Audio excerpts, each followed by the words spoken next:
It's 7 o'clock now, probably good to go. Okay, so welcome everyone. Really good, I gotta say really good to see you, but of course I can't see you apart from the four of us here.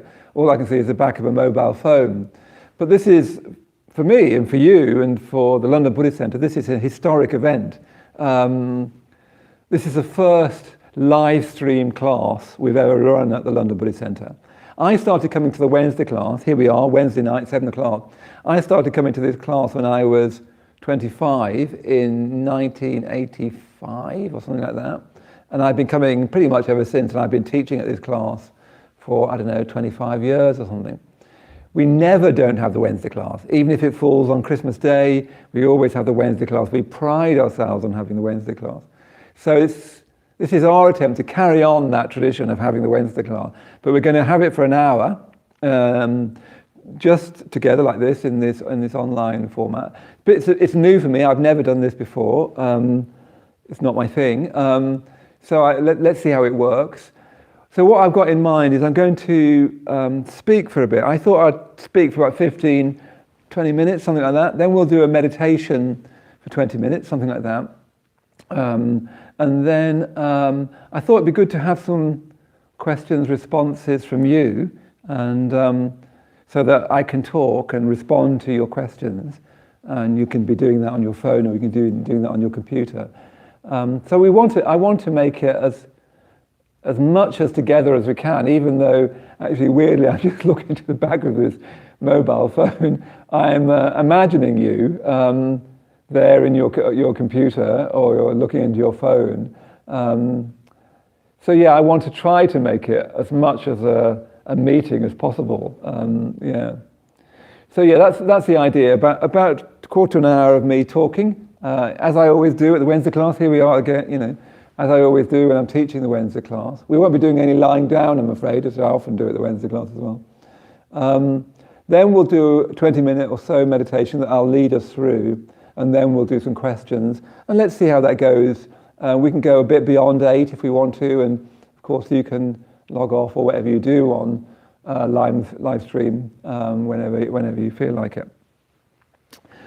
Okay, so yeah, we're in the midst of really strange times, aren't we? Really uncertain times. You don't need me to tell you that.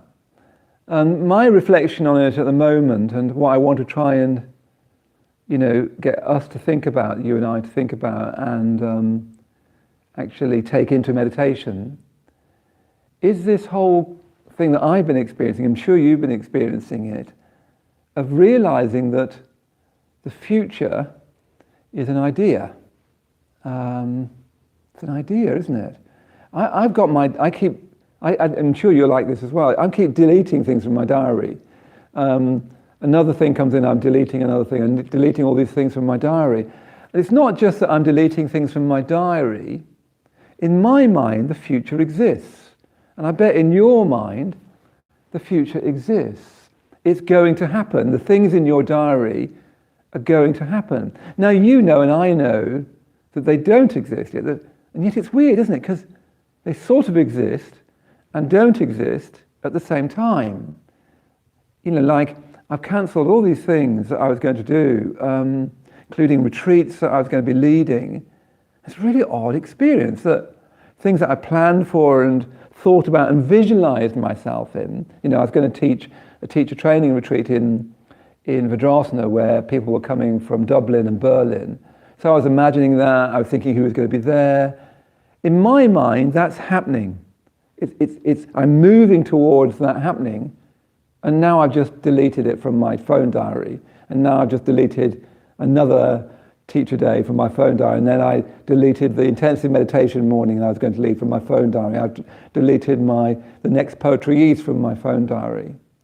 But what's been striking me about it is how much we get into believing that the future that's in our diary actually exists, that it's going to happen. Now, what I've noticed sometimes now I look at, I don't know what one day will bring. A few days ago, I was thinking, oh, don't make a fuss, it'll be fine. I tend to be on this more sanguine kind of don't make a fuss side of this. Some people get on the anxious, even catastrophic side of this. I'm more on the kind of, oh, could be fine side. So then I've been surprised. Then I was amazed. I think, well, we probably won't close the centre, for instance. Suddenly it closes Monday night. Then I had a meeting the next morning to think about what we can do, and then another meeting to think about what more we can do. And now we don't know where we're going to go from here. Meanwhile, we've got this idea that the future exists, that it's real. Just because it's in my phone diary, on my iPhone diary, it's somehow in my mind. So it does exist in my mind, but it's like I'm taking away things that exist. And what I've been finding from it, I don't know whether you found this yet, but it makes you feel almost a bit dizzy. Like, I don't know quite who I am. I don't know quite what my life is. I don't know whether you've experienced that yet, but a kind of sort of odd sense of disorientation. Things that you thought were real, that you thought were existing, in this case, the future and stuff in your diary, suddenly dissolve. And now you know that they don't exist in the literal sense, the future doesn't exist. But it's as if, without realizing, one has been leaning on those things. Oh yes, on Sunday I'm going to do that, and on Monday I'm going to do that, and then next week I'm going to go and do that. As if those are all things that you can put your weight on. And when this happens, suddenly those things that you've been putting your weight on, which remember, don't exist, suddenly they're shown to be not existing. Yeah?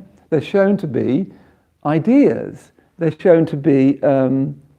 So suddenly you feel really disorientated. What you've been resting on, which is odd that you can rest on the future, but we do, don't we? Here's what I'm doing now. Here's what I'm doing tomorrow. This is what's going to happen a week from now. I even know what I'm going to be doing, supposed to have been doing a month from now. I was going to go to Spain. I was going to ordain some very, very close friends of mine, 2 of them in the room here. All of that's up for grabs. And yet I realize that I've been putting my weight on it. And when you realize that there's nothing there, you start to feel kind of disorientated. It starts to even make you wonder who you are. At the same time, one of the things I've been doing with some of my time is working on a poem I'm writing, which is about my childhood. And of course, when you write about your childhood, about the past, again, there are all sorts of stories about the past, but that doesn't exist either. I mean, do you know what it's like when you think about your past? Sometimes you can't quite think, do I remember that? Or is that a story I was told about that? Or is that actually a photograph I was shown about that? Is what I remember the past? And it's not there now, and yet it is sort of there now. So you've got the future, which is suddenly being taken away from us. We just don't know, in other words, and the future is always unknown, every moment unknown, but we believe that we know the future. We don't know the future. So that's suddenly, we're suddenly being shown that we don't know the future. We think we know the past, but actually you know and I know that the past is much more, the relationship between memory and the past is much more mysterious than we think. And then, of course, people think that Buddhism and meditation is all about being in the present moment, like now, like 8 minutes past 7 on a Wednesday evening in the main shrine of the London Buddhist Centre. But this now, where is it? It's not there. It's like sand. It drops through your fingers. It slips through your fingers. That even this concept of now is merely a kind of concept. It's something that we secure ourselves in. I'm now, and now is in relationship to what happened before now, and now is in relationship to what will happen after now. Actually, we don't know about after now, we don't know about before now, and we don't know about now. So this is the sort of thing I've been thrown into reflecting about. Surely one of the massively important things about this time is it starts to show us, golly, I've got all these kind of assumptions, and they're not just assumptions in a mental sense, they're like things we're leaning on: the future, the past, the present, what will happen, what has happened, what could have happened. And all of that starts to shift. You don't know quite who you are. You don't quite know where you are. So actually, from a Buddhist point of view, from a human point of view, there's everything to reflect about that. There's everything to experience about that, because there's a chance for liberation. That all these things that we've been putting our weight on don't really exist, or at least they don't exist in the way that we think they exist. Something's going on. Here I am. It's 7:10 on a Wednesday evening at the London Buddhist Centre main shrine room with 3 friends and a mobile phone and a light. Something's going on, but it's utterly mysterious. The deeper you go into direct experience, it's not now, it's not the future, and it's not then. So when we have these times, completely historic times, we've never lived through this, nothing like this has happened. It's rather exciting. As I said, it might not stay exciting, but when we have these times of great uncertainty, your whole sense of yourself is challenged. And from a Buddhist point of view, a classic Buddhist point of view, that's a good thing. Because your sense of yourself is based on a delusion, and that's not going to help you. So what I want to do in meditation in a minute is I want us to see if we can just deepen our sense of ourself, and try and get closer and closer to a direct sense of ourself. And that direct sense of yourself, of myself, of yourself, whether you're just sitting at home with your computer and a cup of tea, or whether you've got your phone somewhere, you're on your sofa, or wherever it is you are just now, there's a chance for us all to have a deeper experience, because the things that we thought were sure, even though we know they're not sure, but we assume that they were sure and we lent on them, are all moving about a bit. And in that sense of unsureness, we can start to think, well, let's use that as an opportunity to go deeper. Let's use that as an opportunity to kind of really explore what our experience actually is. And whatever it is, it doesn't have a word called the past, it doesn't have a word called the future, and it doesn't have a word called now. Okay, so that's as far as I want to go with that reflection just now. But let's set ourselves up for meditation. So I don't know quite how you've thought about this at home. What I would suggest is, for now, just sit as comfortably as you can.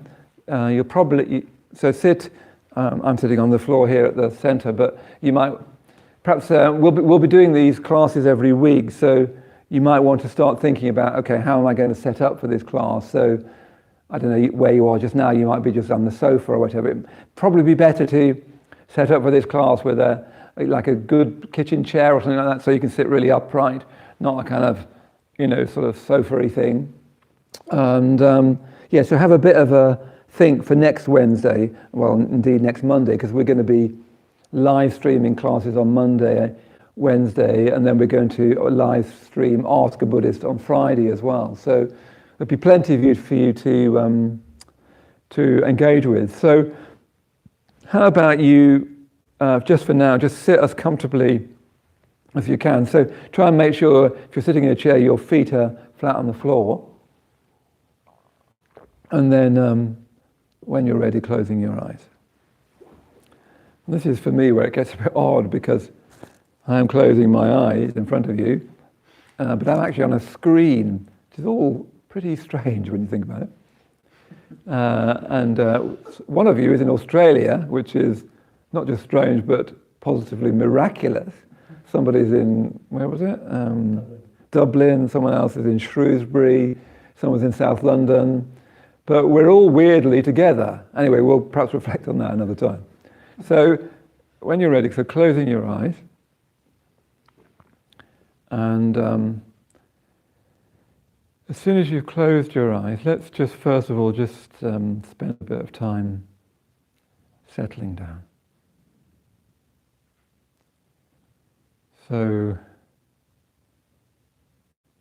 see if you can first of all soften your eyes. You've been looking at me in the screen, on your phone or on your computer, on your laptop.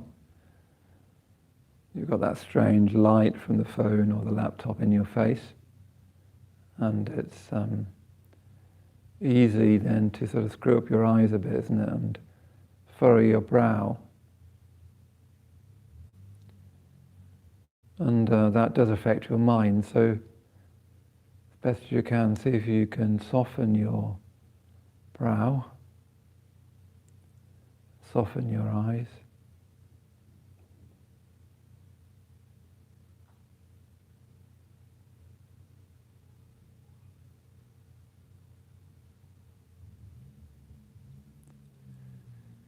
And see if you can relax your jaw. So in uncertain times we often tense up, and that's understandable, but it usually makes things worse. So it's really worthwhile just calming it all down. So softening your eyes, softening your mouth and your jaw.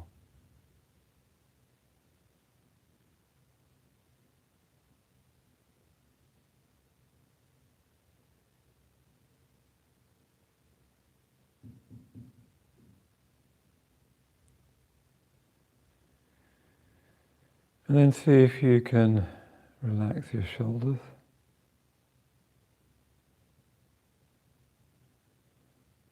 And what you're trying to do is notice if you're gripping somewhat with your shoulders.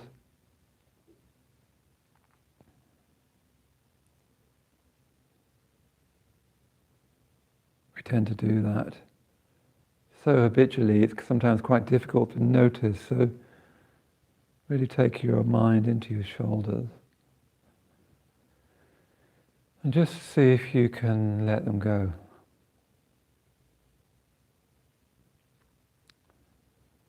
And one way of doing that is just imagine your shoulders relaxing.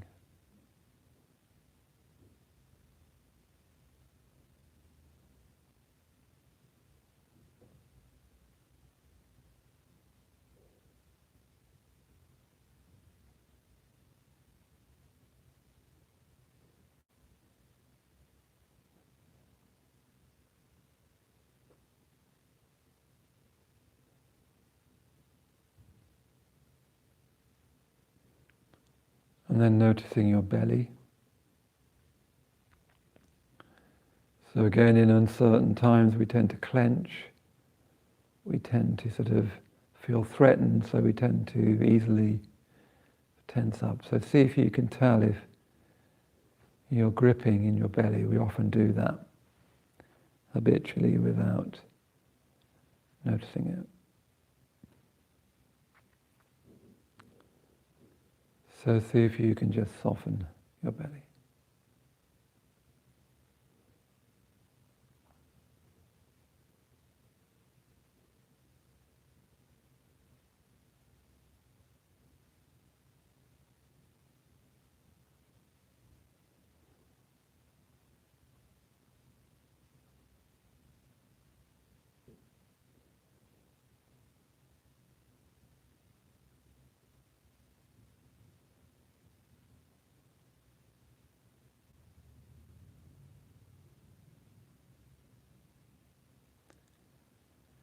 And then finally your thighs. We often grip with our thighs. And again, we do that instinctively, habitually.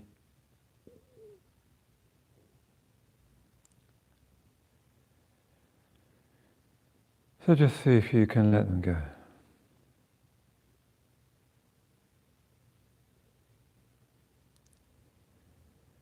So this is a good thing just to run through in any time that you're feeling a bit stressed or strained. So first of all, softening your eyes and your face and your jaw.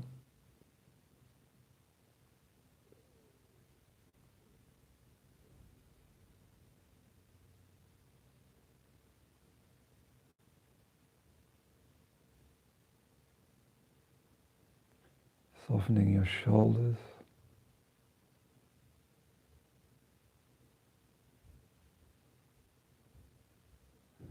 And softening the shoulders often means being willing to feel any discomfort in the shoulders. And just let yourself imagine your shoulders softening.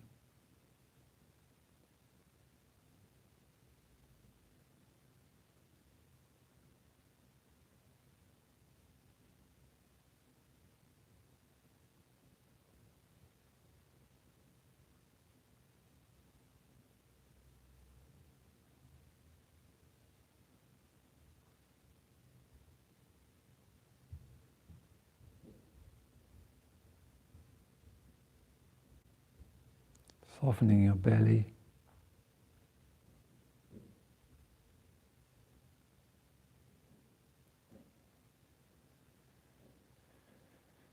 And softening your thighs. So more and more of your weight is dropping down.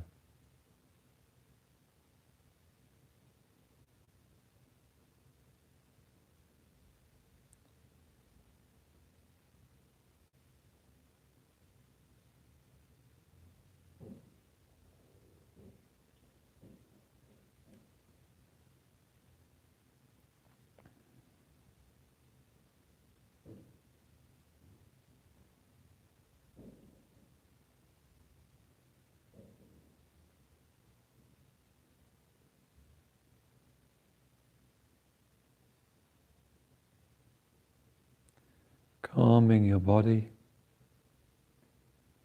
calming your mind. So you can just imagine your whole body settling down, calming down. All the weight of your body dropping down, calming your body, soothing your mind.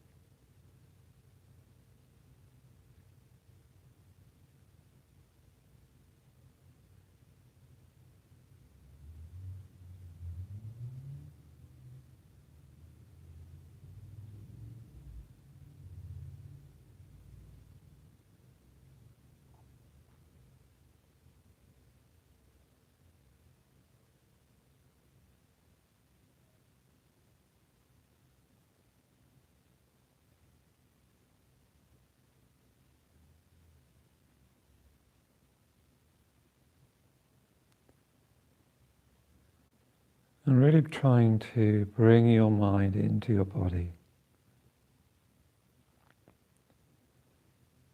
Really noticing, really feeling your feet on the floor. And not the idea of your feet, not the conception of it, just the actual sensation.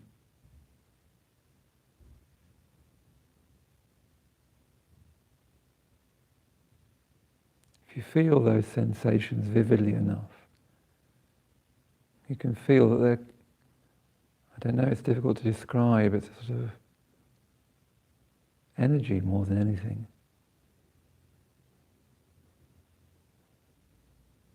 So feel the energy in your feet.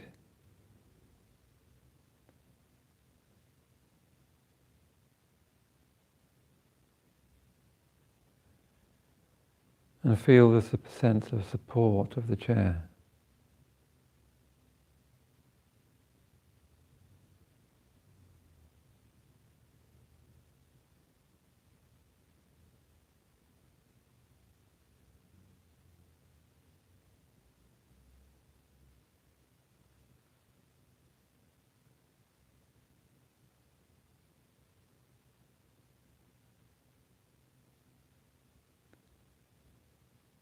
So we're trying to feel more and more directly a direct experience. And that experience isn't in the future, it's not in the past, and the present is dissolved.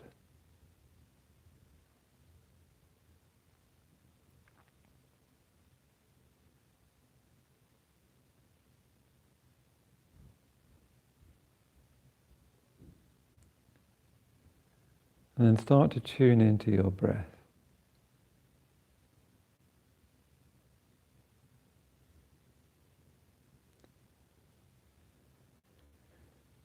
So you can still feel the weight of your body on the chair. You're still perhaps a bit aware of the light from your phone or the screen on your eyes, your closed eyes. That's all right.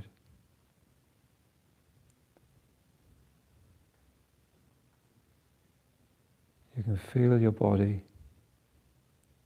and your body is being massaged from the inside by your breath.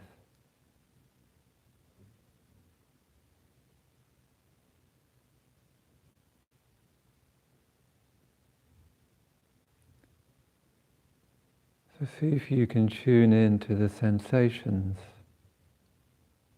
of your body breathing.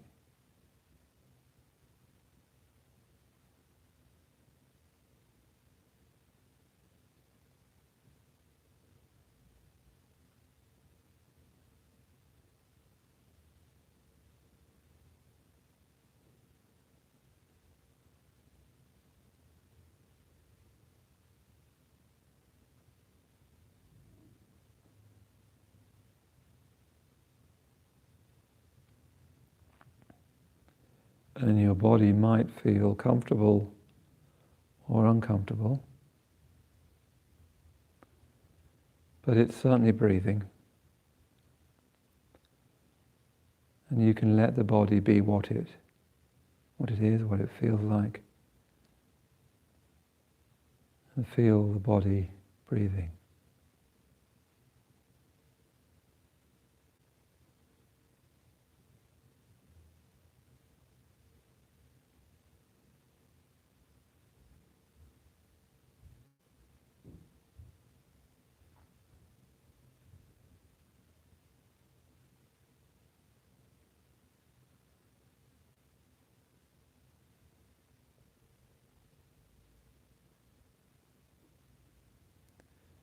And then see if you can tell if you're slightly predicting the breath in your mind, or slightly controlling the breath in your body.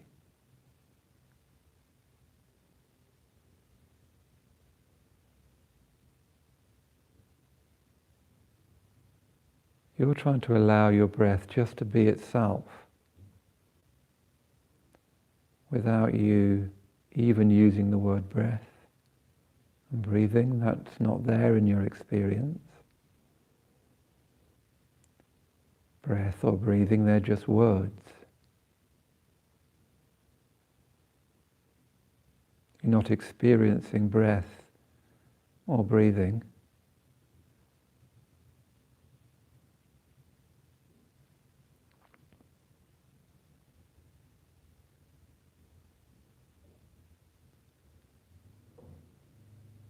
And you don't need to predict the breath or grasp the breath with your body.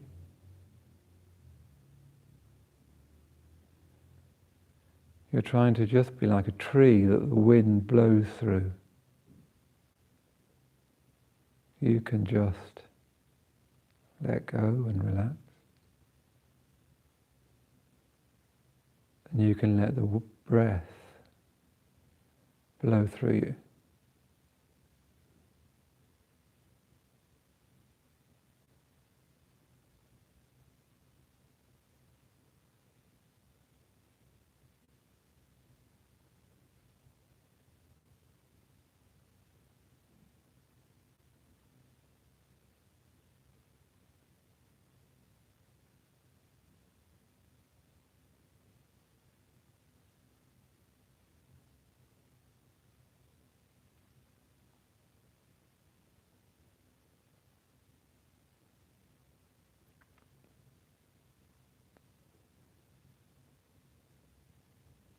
So try to take an interest in what you actually feel of the breath. Not what you think you feel, not the words breath and breathing, not meditating, not me and my breath. All of those aren't in your actual experience, your direct experience.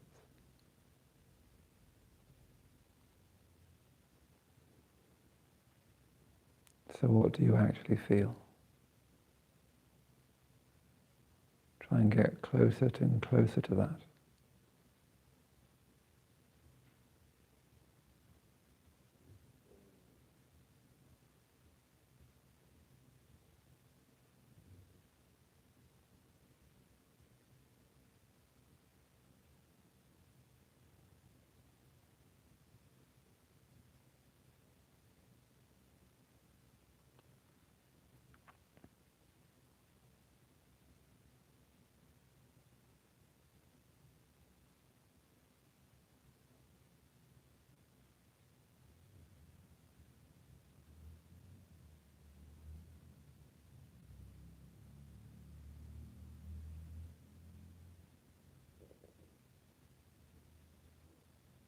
If your mind goes away, that's all right.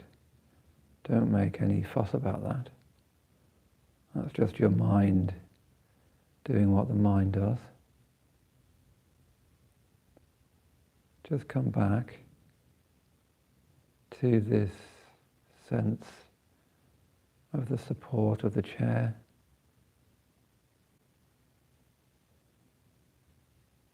the felt body,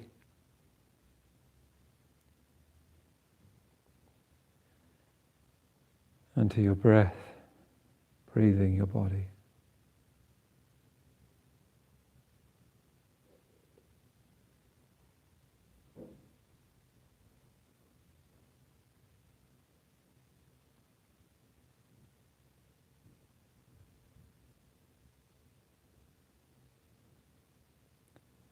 And you're trying to get as close to your direct experience as you can, with no concept of past, present or future, no predicting the breath, no grasping it, no naming it.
Keep coming back to your body breathing.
And then come back to the weight of your body again.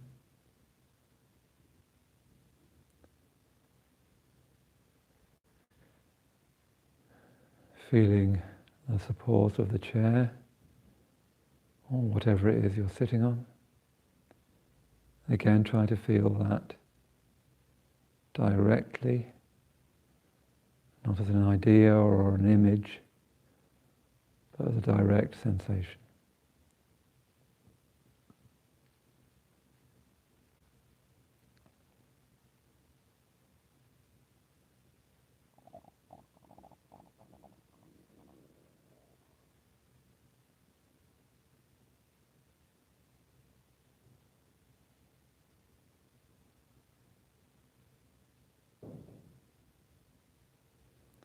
Feeling your feet on the floor.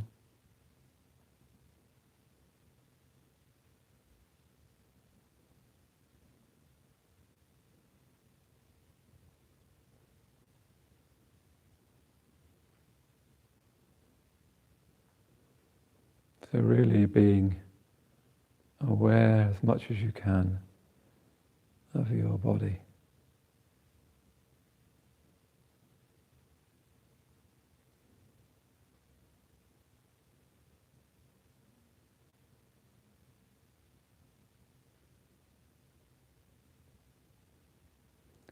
And then see if you can include the sounds around you.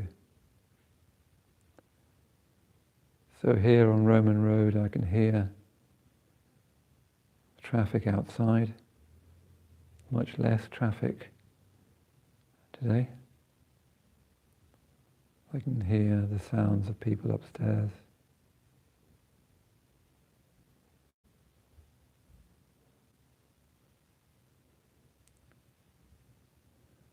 And one of the people meditating, you're in Australia, so it's very, very different. The sense of the heat and the sounds around you.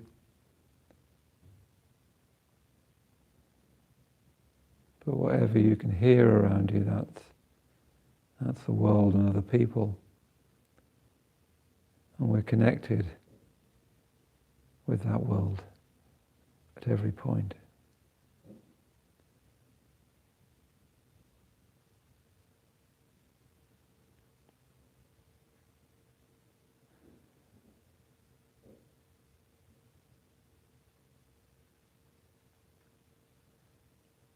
So you can feel your body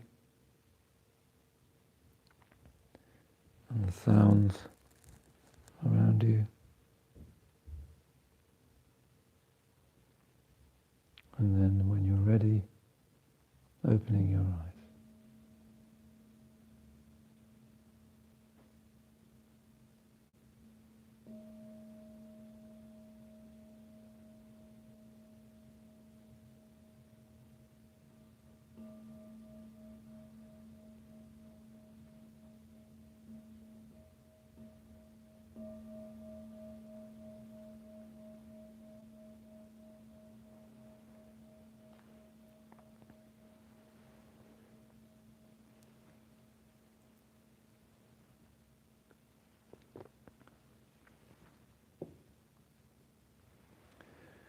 Okay, so sit out of your meditation posture if you've managed to be in one, or just sort of straighten up a bit and open your eyes. So yes, that was me trying to take you into a bit of meditation. So we've got a bit of time now. What I thought we'd do is see if you've got any points, any questions. I'm not sure whether I'll be able to answer your questions or not, I don't know. Let's see. And so this is, as I said earlier, it's a bit new for me to try to teach like this across the airwaves to all these different places. But let's see if you've got any questions. And then what we'll do, I'll try and respond to some of the things you're saying, if you're saying anything. So odd for me. I'm sort of imagining you, really. And then I'll say a bit more, and then we'll finish with another brief meditation and finish about 8 o'clock. So I don't know whether anyone's speaking to us yet. A few people saying thank you. good. That's always a good thing. Just to say, there's 168 people watching at the moment. Oh, great. So that's like a very, very full Wednesday night class. In fact, if there was 68 people in this shrine room, that would be a health hazard irrespective of the virus. So anyway, so it's really good to have you all listening from all over the place. I mean, go on. Kim Willis says, I wonder if you could say something about how to practice compassion right now. There's a lot of fear in the field. How can we turn to compassion? Cultivate compassion in this time. I mean, I don't know what you feel, and again, what I'm noticing actually is people's response to this situation, this, whatever we want to call it, this crisis, this unprecedented situation. What I've been noticing is it follows very much that person. So anxious people get anxious. People who tend to catastrophize. People who tend to be blasé are blasé. It's easy to fall out over those things. So, but I, a bit like you, Kim, I've been noticing that you almost can feel a sort of tangible fear in the air or uncertainty and so on. And I think one of the things that happens in times of instability, of crisis, of, I don't know, just uncertainty, it's very, very easy, isn't it, to turn in on yourself, to think, actually, I need to look after number one, completely natural instinct. To turn in on yourself, to isolate yourself, not just in the corona sense, but in a sort of more psychological sense, turn in on yourself. And that's not in your own interest. It's not in your own interest. It feels like it is, it feels natural, it feels instinctive. What I've been trying to do, I don't know what you've been trying to do, Kim, and perhaps compassion is a perhaps too grand a word at the moment, but what I've been trying to do is just go out to people. I've been texting friends saying, how you doing?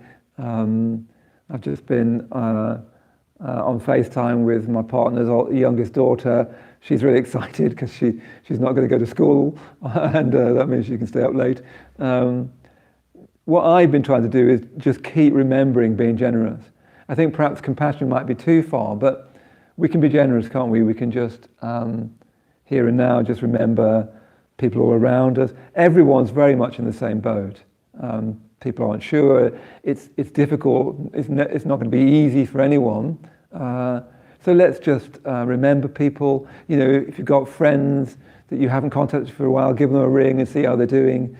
We all need to, I think, probably make more effort to reach out. I mean, I think we always need to do that, really. The more we reach out and feel generous to people, the more we'll feel connected. And that's in our interest, and it's in everybody else's interest.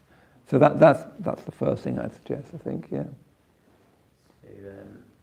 So there's a couple of kind of questions kind of similar, so I'll group them. So Leslie asks, Maitreyabandhu, can you give any tips for staying calm in these uncertain times? And there's also Virsil asks, says, thank you for this. It really feels like you're bringing some sense to what feels like a senseless world right now. How do you think one can deal with the anxiety of all the current unknowns? Yeah. Well, these are the questions that we're all asking ourselves, aren't we? How do we deal with the anxiety of all these unknowns? We human beings, we don't like unknowns. We like knowns, except so often what we think we know, we don't really know.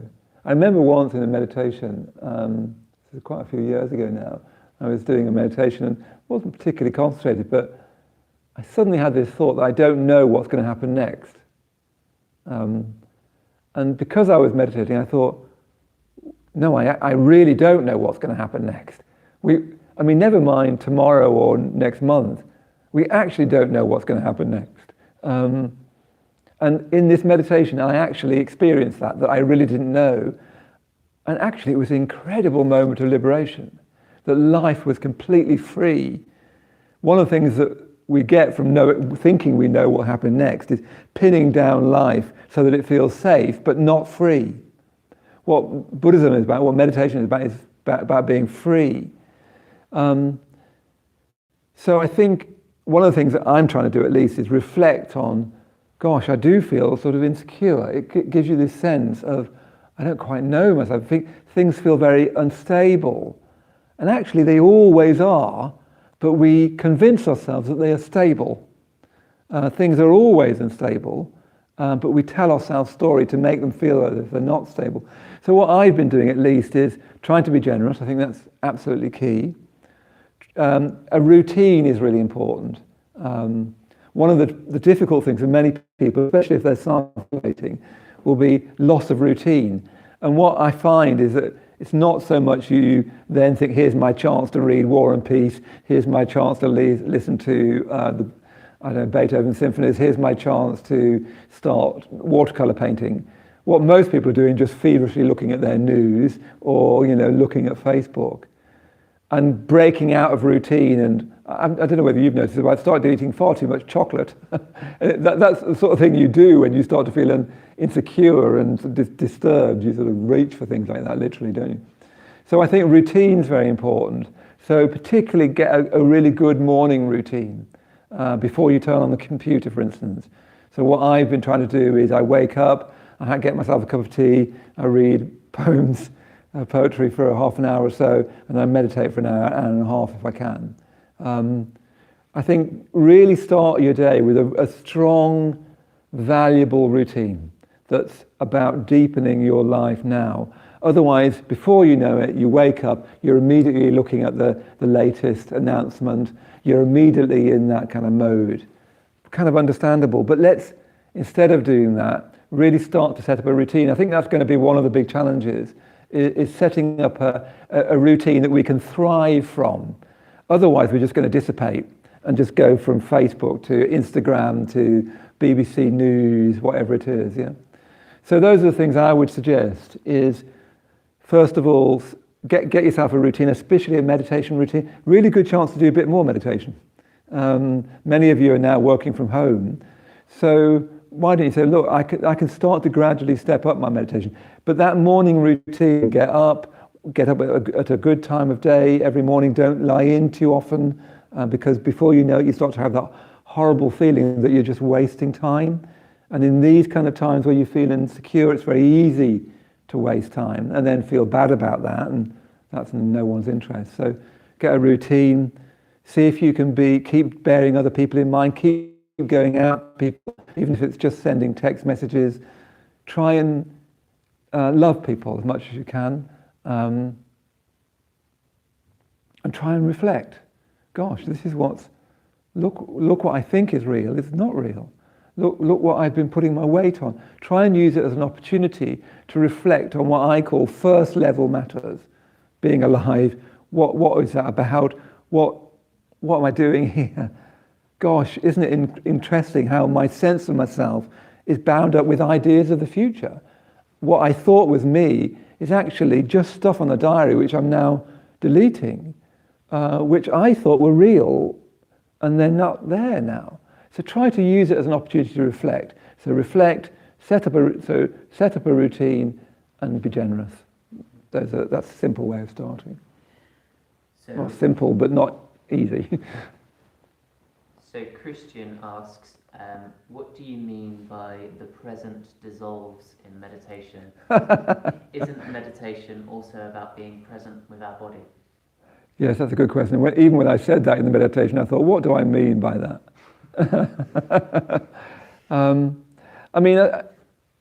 It's interesting, this whole idea of the present moment. Sometimes people teach it a lot, and they even say that it's a Buddhist teaching. All it really means is you're absorbed in your experience. That's all it's really getting at. It's a slightly posh way of saying you need to be absorbed in your experience. The present is an idea. It's not your experience, it's an idea. And it's an idea that's got the past before it and the future in front of it. Yeah? So if you go into your experience deeply enough, all of your ideas, and ideas is not quite the right word really, but all your deep underlying assumptions, which are so built into your fabric, they all dissolve away. Now I've had some very strong experience of this, but they all dissolve away. And a new kind of consciousness, which feels like it's sort of there all the time, emerges. Now, the way to have that experience is to go deeply into what you actually experience. And yes, you can talk about being present to that, that's fine, but it's only a way of talking. The breath isn't a word called the breath, it's not a word called the breath happening in the present, it's not even a thing called sensation. They're all abstract, universal concepts. You're trying to get closer and closer to direct experience, which is wordless and tenseless. Yeah? Now, when the closer you get to that, and that's a profound matter, in a certain sense, we're trying to get into profundities here in an hour on a Wednesday night. The closer you get to that, you start to feel a bit liberated from my limited ideas about what I am, what time, past, present, and future is, and what life is. All of those are actually limitations. There's much more to us than I think. So I'm not sure what I quite meant by the present dissolves, but the idea of the present, this underlying assumption that the time feels to me like we throw a grappling hook into the future, especially if it's something you want to do. Like if you had a date next Friday in Spain, and you throw that grappling hook onto that, and you sort of pulling yourself towards this lovely thing that's going to happen. Or if you've got a horrible meeting next Friday in Spain, you had that grappling hook on that, was unhappily pulling yourself towards that. All of that suddenly changes. Your whole sense of yourself starts to change. Yeah. So I'm trying to get touch into those profundities, which perhaps I should leave alone. But I think it's actually a really important time to reflect on that sort of thing. Yeah, lots of very appreciative comments. Yeah, that's nice. Charlene asks, I have struggled a bit with health anxiety and surrendering to impermanence as death tolls rise. Yeah. Can you help with tips or resources for that? Yes, indeed. Struggling with anxiety. One of the things that it's very difficult, isn't it? We're hypnotized by the phone, by the news. We see, and it's very easy to get into anxiety. I don't know, how was I thinking today? I don't know whether you like me, the other day it was so sunny and suddenly the blossom. Suddenly, my future was dissolving in the sense that all the things that I'd put that hook onto in the future, that's I'm going to do that, and which has become a reality. All those hooks have been released, and it releases you back into the immediacy of this, whatever this is. And I was walking in the park looking at the blossom, and whatever one wants to say about impermanence, and in the law of impermanence is always there, and all that's happening to us is we're being confronted with that a bit more, and that's a good thing. That's a valuable opportunity. Now, make something an opportunity, you need to be meditating, you need to keep coming away from that kind of anxious, catastrophizing mind you'll get into, because that's just not going to help anybody really, and that makes some work. So keep tuning into all the stuff that we're putting online to help you with that. But surely, with the fact of mortality, which we're always living in, you've got that you're alive now. You're living now. There are people around you now. There are loved ones in your life. There is so much to be grateful for now. The blossom in the street, my friends sitting around me just here this evening, Kshantikara for setting it up, Surya Gupta we had these incredible meetings, all of us on the centre team here. How can we help? What can we do? I've been ringing my mother every day. I've been talking to the girls online. There's so much to feel grateful for. So really the fact of mortality, the more we really touch it without catastrophizing and fearing it, because we don't know, the more we can just appreciate. So much to appreciate, so much to value. Now, I know that can sound kind of platitudinous and it's easy to say, but that's where we're trying to get to, is that mortality is an issue that we've lived with all our life. We're being presented by that more strongly now, and that's from a Buddhist point of view, a classic Buddhist point of view, a very precious opportunity. Let's really make the most of that. Yeah, let's really make the most of that. Perhaps one or two last questions if there are any. Yeah, there was one about nihilism, but I think you've covered that. Right. And then Emmy asks, what has been the most valuable lesson you have learned in your 35 years of Buddhism? Oh, good heavens. What has been the most valuable lesson I've learned in the last 35 years of Buddhism? Let's just say the first thing that came to mind, and that was friendship. That's the most valuable thing I've learned in the last 35 years of Buddhism, friendship. That's not what I expected to learn. That's not what I thought Buddhism was about. Buddhism, whatever that is. I do dislike that word. I thought it was going to be all about, closing my eyes, really getting in touch with myself, having massive insights into the nature of things. I remember when I first started meditating, I thought, never mind the Maitreyabandhu, never mind loving kindness. I just want to break through into reality. That's where I thought I was going to go on retreat. I was going to become. I remember I decided I'm going to be celibate within 3 years. Do ask me more questions about that. Actually, the thing that I've learned and have been so lucky to have in my life is friends. I've got the best friends in my life that I've ever had. What Buddhism has given me, in a sense, most of all, is friendship. Is friends who know me almost as well as I know myself, and we don't really even know ourselves. But there's lots of other things that I've got, whether it's meditation, mindfulness, being on retreat. I've loved being on retreat is the thing to do. I know that, but what I've got, what came to mind immediately when you asked that question is friendship. That I think is what Buddhism, if there is whatever insights we get, what those insights lead to is being a better friend, and that's what I've got, and that's what I've tried to be. Don't know whether that's anyway. That's what I thought. So perhaps we should start winding up. So yes, do keep showing up.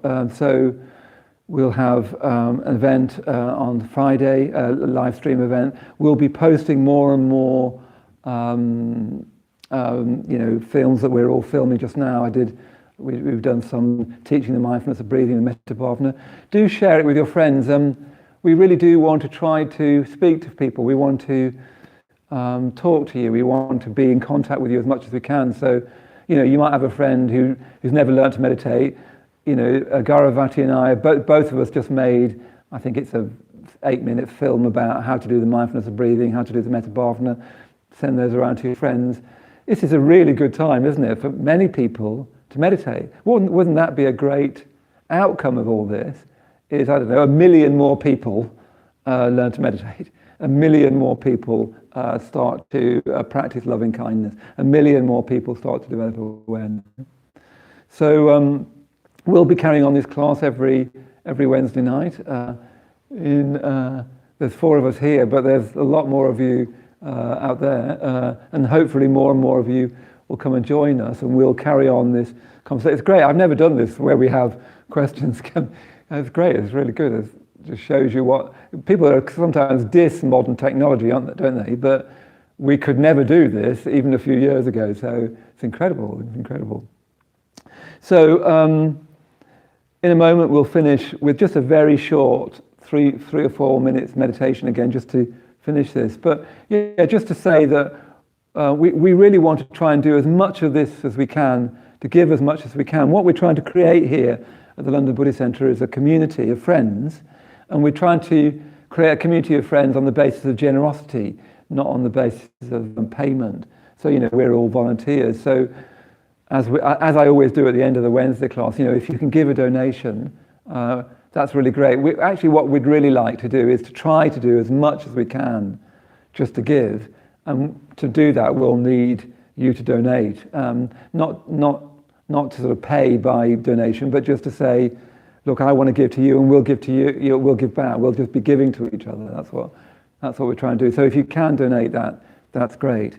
But let's just finish with just a moment of meditation before you carry on with the rest of your evening, whether that's Netflix or whatever you're going to do, write a poem, ring your mother, talk to a friend. Let's just finish with a very short meditation. So just closing your eyes again. And again, noticing when you close your eyes, the glare of the screen, perhaps on your eyes. And it's strange, really, because we've so often at the Buddhist Center said how much of our life is taking place through the screen, but we can even do that in a good way. So, with your eyes closed, just feeling in your body again. Feeling the weight of your body on the chair. And your feet on the floor.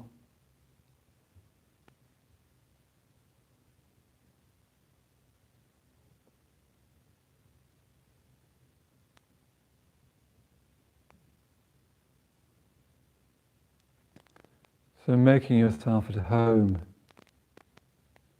in your body. However your body feels, comfortable or uncomfortable.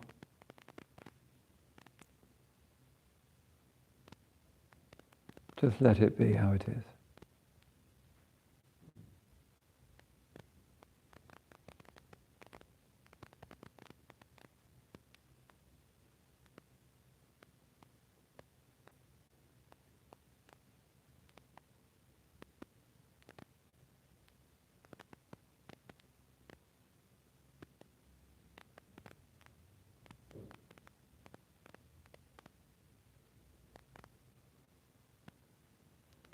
And once again, just tuning into your breath, feeling the breath coming in,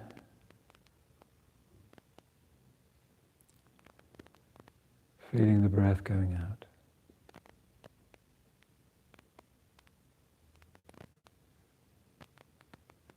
So anxiety, insecurity, that's all in our mind.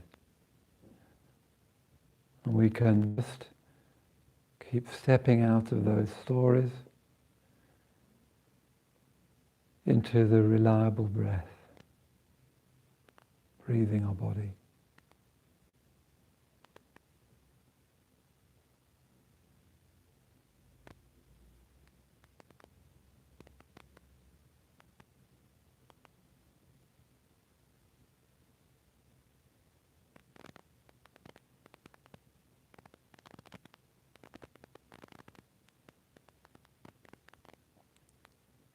Following the breath in and following the breath all the way out.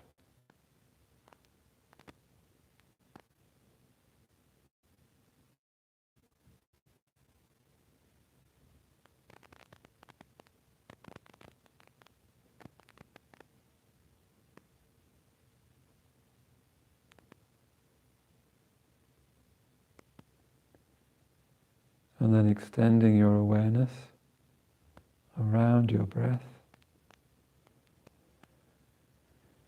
to include more and more of your body, your weight on the chair,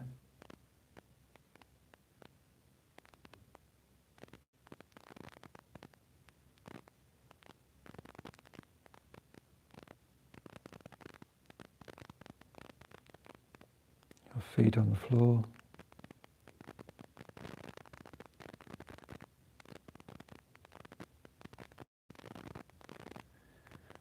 tuning into the sounds around you.